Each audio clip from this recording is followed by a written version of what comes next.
18절부터 21절까지 말씀 다 들어주겠습니다. 그러므로 예수께서 이르시되 하나님의 나라가 무엇과 같을까? 내가 무엇으로 비교할까?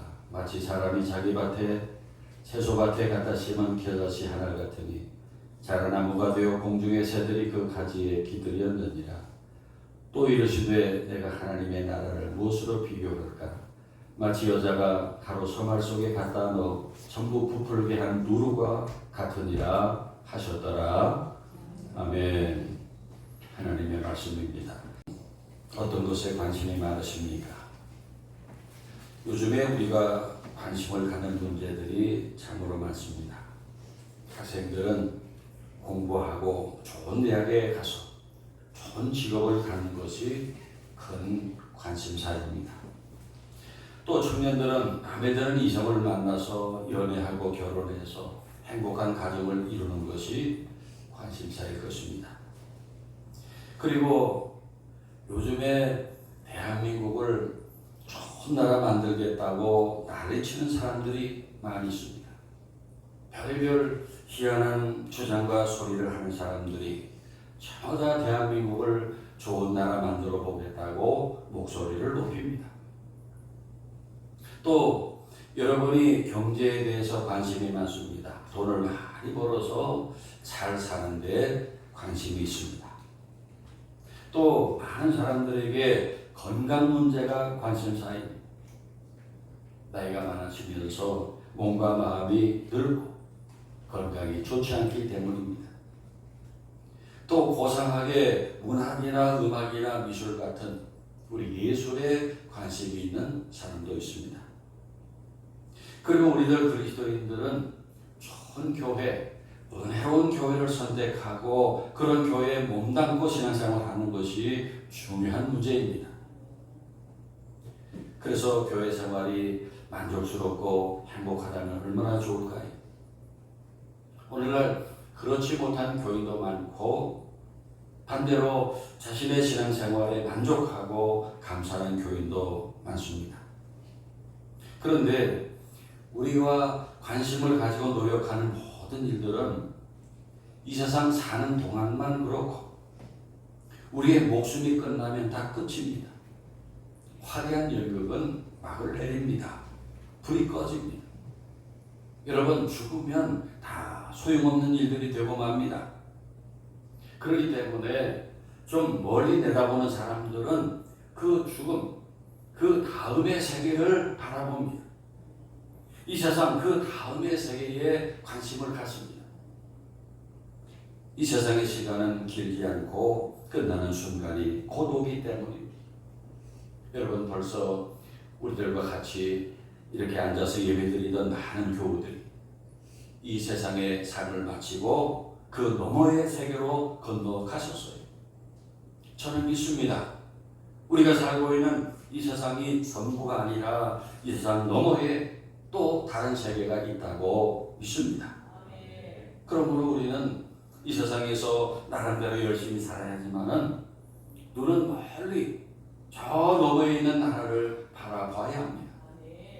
그것이 왜 중요하냐 하면은 우리가 저 앞에 있는 세계를 바라보며 살 때 우리는 이 세상에서 좀 더 풍요롭고 너그러우며 가치 있는 삶을 살게 됩니다.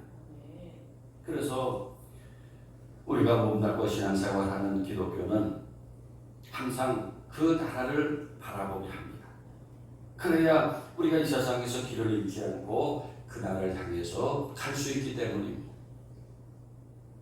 여러분, 기독교가 보는 세상은 어떤 세상인지 아십니까? 기독교가 보는 오늘날의 세상은 하나님께서 아름답게 창조하셨지만 타락하고 더럽혀진 세상이에요. 존 버년이 지은 철로 역정에 보면은 그 주인공 크리스찬, 그 기독도가 이 세상에서 하나님 나라까지 가는 신앙생활의 여정을 재미있는 비유로 보여주는데, 기독도가 살다가 떠난 곳이 장망성입니다. 장망성이라고 하는 말은 장차 망할 성이라는 뜻이요, 이 세상은 장망성입니다. 성경에서 그렇게 말씀합니다. 이미 다 결정되어 있습니다. 오늘날 여러분 보세요. 우리가 사는 지구의 환경 파괴가 엄청납니다. 남극과 북극의 눈과 얼음이 급속도로 녹고 있고, 바닷속에 쓰레기가 쌓여가고, 공기는 매연과 미세먼지로 채워지고 있어요. 거기에 국가 간의 전쟁의 긴장이 높아지고 있습니다. 언제 세계 3차 대전이 일어날지 한 치 앞도 내다볼 수 없습니다. 그리고 사람들의 몸과 마음도 다 병들어가고 있습니다. 동성애, 토박, 알코올 중독, 마약 같은 것에 사람들도 다 병들어가고 있습니다. 오늘 아침 제가 설교를 시작하면서 너무 비관론을 말씀드린 것 같아 미안합니다만은 사실입니다. 우리 기독교인들은 이 시대와 세상을 있는 그대로 직시해야 합니다. 우리는 하나님께서 창조하신 세상의 치유와 회복을 위해 노력해야 하지만은 이 세상에는 소망이 없는 것입니다. 이 세상에 미련을 두지 말아야 합니다. 이 세상은 장망성입니다. 그렇다면 우리의 궁극적인 관심은 어디가 되어야 할까요? 이 세상 저 너머에 있는 하나님의 나라입니다. 오늘 누가복음 13장의 비유는 예수님의 말씀으로 18절에서 예수님은 하나님의 나라가 무엇과 같을까? 내가 무엇으로 비교할까? 라고 묻고 계십니다. 예수님은 하나님의 나라가 어떤 나라인지 잘 아십니다. 그런데 영적으로 무지한 사람들에게 설명하기가 어렵습니다. 왜냐하면 이 세상을 사는 사람들이 그걸 잘 이해할 수 없기 때문에. 그래서 이태리 로마에 가면은 로마 천주교회의 본부인 그 바티칸이 있고, 거기에 대성당 두오모가 베드로 대성당입니다.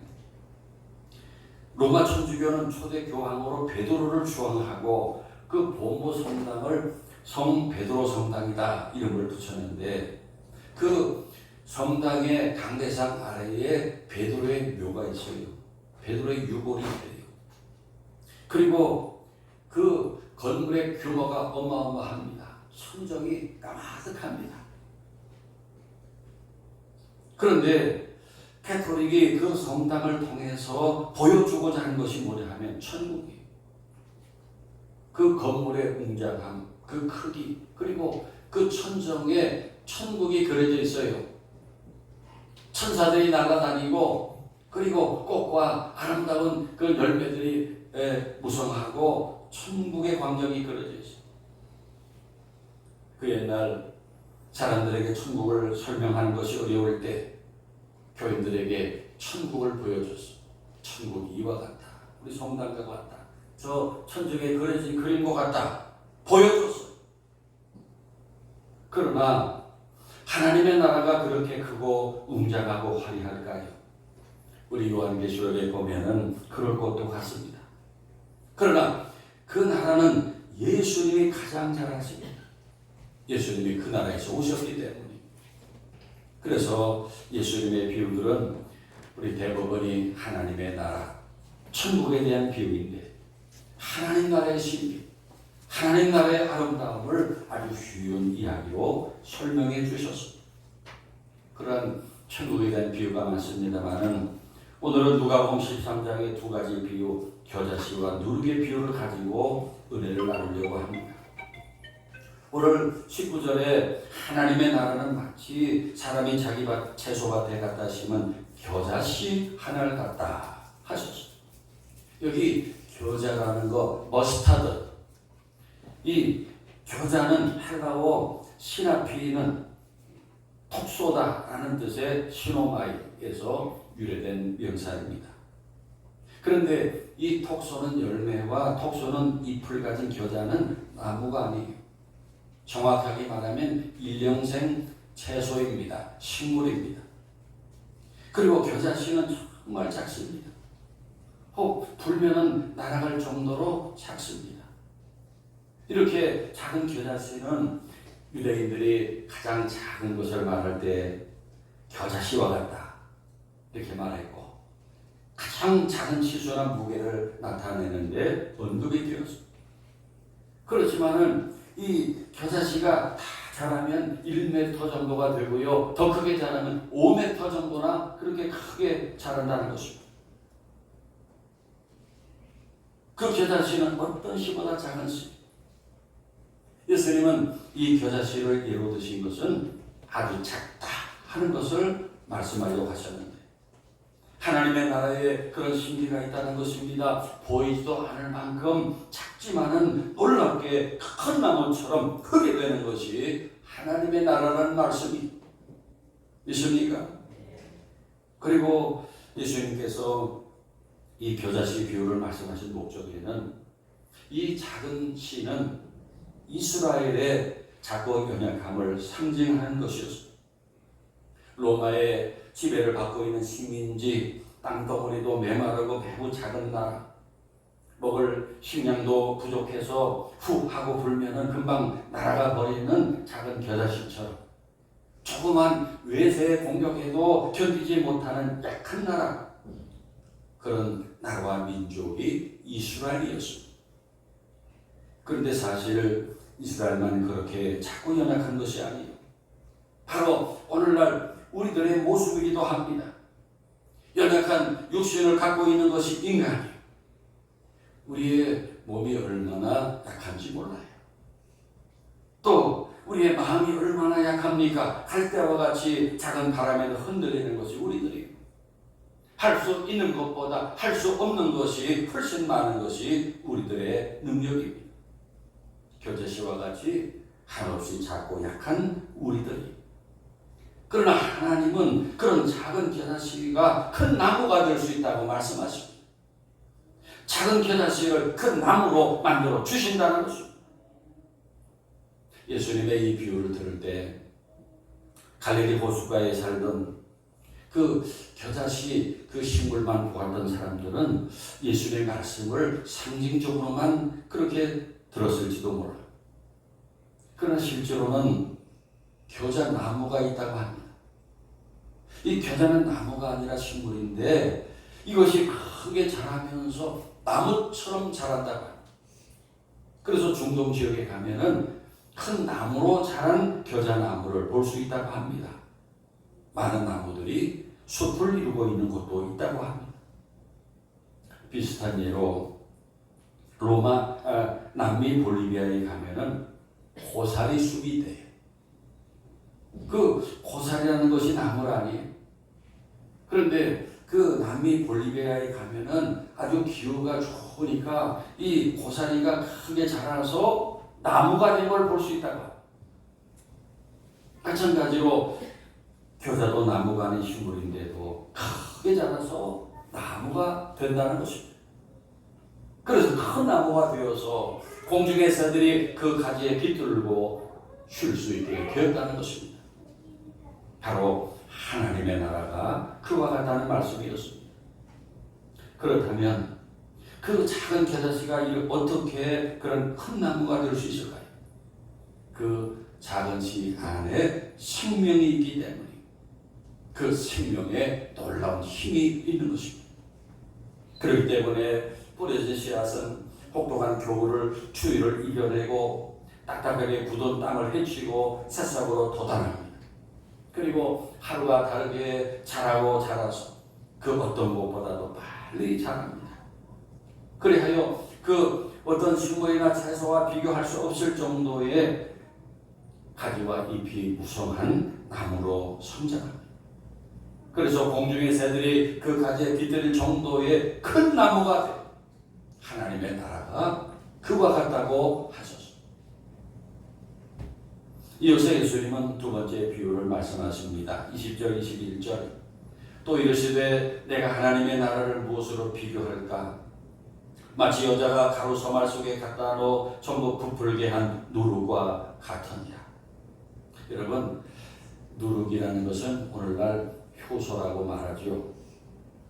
요즘에 소위 그 좋은 빵을 만드는 빵집들이 있는데 그 빵집들은 좋은 누룩을 구해서 빵을 만든다고 합니다.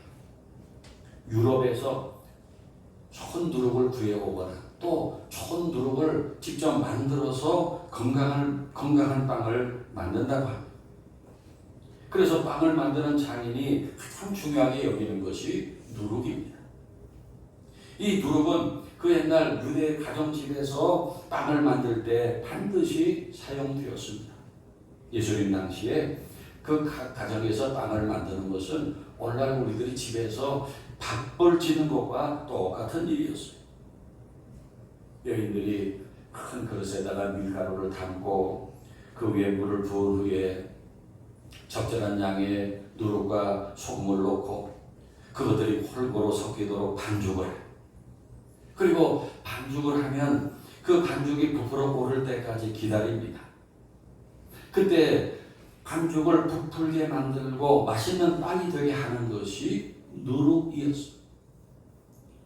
이때 맛있는 빵을 만드는 결정적인 역할을 하는 물질이 누룩입니다. 처음에는 누룩이 들어간 반죽과 넣지 않은 반죽의 차이가 별로 없어요. 그러나 얼마간의 시간이 지나게 되면 완전히 달라져요. 누룩이 들어간 반죽이 부풀면서 그 반죽이 불 속에 들어가 구워지면 구수하고 맛있는 빵이 만들어지게 돼요. 그것이 누룩의 본질이고 역할입니다. 그런데 오늘 말씀에 보면은 그 누룩이 가루 서말 속에 들어가서 전부 부풀게. 가루 서말이라는 것은 상당히 많은 양이에요. 보통 100사람 먹을 정도의 그런 양이에요. 따라서 서말에 밀가루 반죽에 넣은 누룩을 말씀하신 이유는 적은 누룩으로도 100명을 먹을 수 있을 정도의 큰 효과를 가지고 있다는 뜻입니다. 그렇다면 예수님께서 하나님의 나라를 누룩으로 설명하려 하신 이유는 무엇 때문일까요? 가장 큰 특징이 보이지 않는 거예요. 보이지 않는 것이 반죽 속에 들어가서 그 반죽을 맛있는 빵이 되게 한다는 것입니다. 여러분, 세상에는 보이는 것과 보이지 않는 것들이 있습니다. 그런데 사람들은 대부분 그 보이는 것 그리고 자신이 보는 것으로 좋다, 어떻다라고 판단하고 규정합니다. 그러나 보이는 것이 전부가 아니죠. 보이는 것이 실체가 아니에요. 보이지 않는 것이 보이는 것보다 100배, 1000배 더 귀중한 것이 많습니다. 때문에 보이지 않는 것들을 무시하지 말아야 하고 보이지 않는 것들이 더 큰 힘을 가지는 경우들이 많은 것을 알아야 해요. 바로 누룩이 그렇습니다. 여러분, 하나님도 그렇지 않습니까? 하나님은 우리 눈에 보이시지 않지만 분명히 살아계시고 온 세상을 통치하시고 인간의 모든 삶과 역사를 주관하고 계십니다.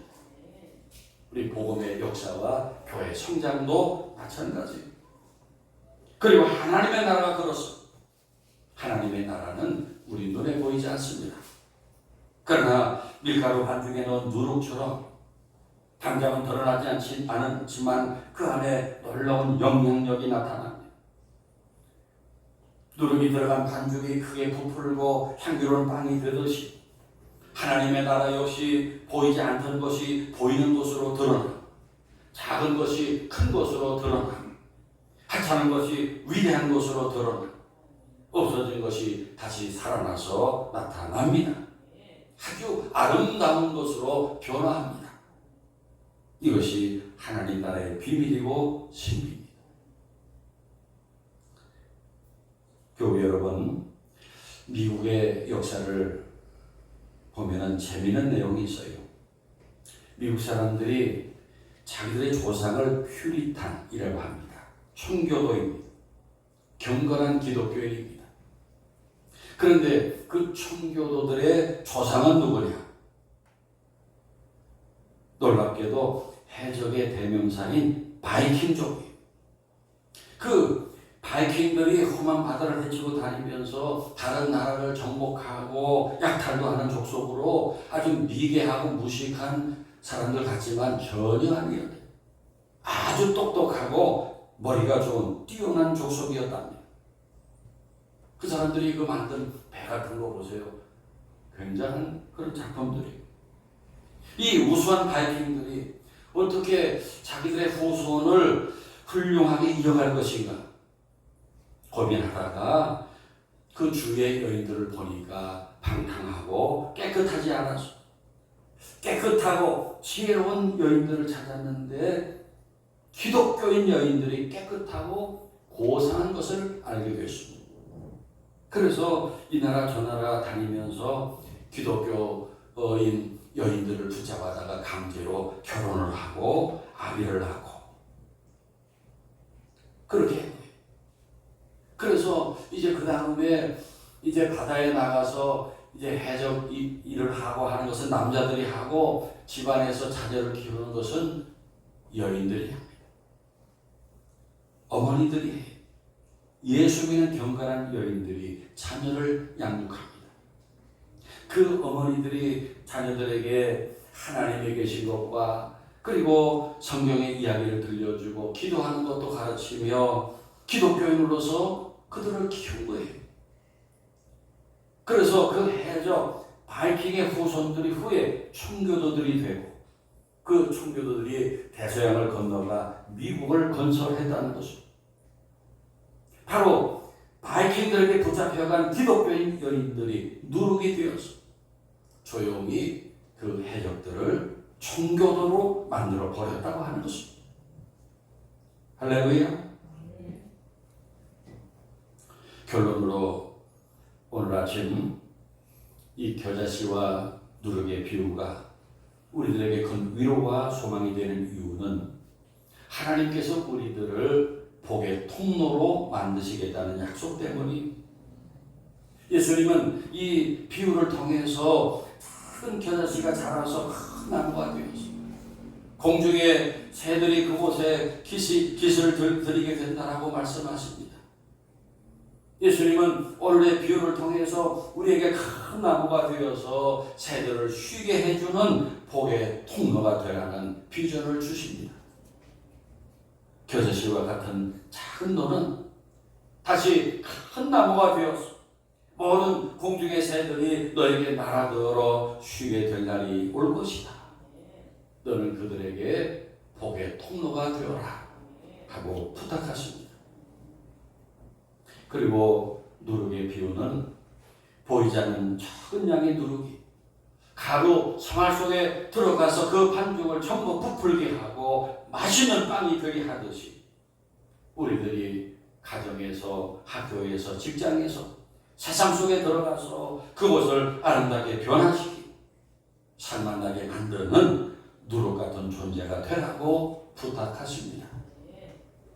바라건대 우리 하늘교회가 작은 겨자씨가 크게 자라서 새들이 깃들고 쉼을 얻는 큰 나무가 되기를 바랍니다. 그리고 저와 여러분은 가는 곳마다 믿음의 좋은 누룩이 되어서 그것을 아름답게 변화시키고 살만나게 만드는 우리 복의 통로가 되는 복된 사람들이 되기를 바랍니다. 그래서 예수님 말씀하신 그 하나님의 나라를 이 세상에 실현하는 우리 모두가 되기를 축원합니다. 기도드리겠습니다.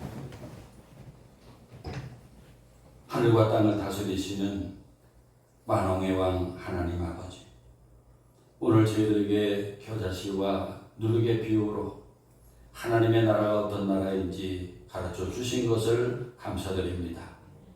이제 저희들이 예수님 말씀하신 겨자씨가 되고 누룩이 되어서 많은 영혼들이 모여 쉼을 얻는 큰 나무가 되게 하시고 누룩과 같이 가는 곳마다 그곳을 아름답게 만들고 살만나게 만들어주는 하늘교회 믿음의 가족들 다 되게 하옵소서. 예수님의 이름으로 기도하옵나이다. 아멘.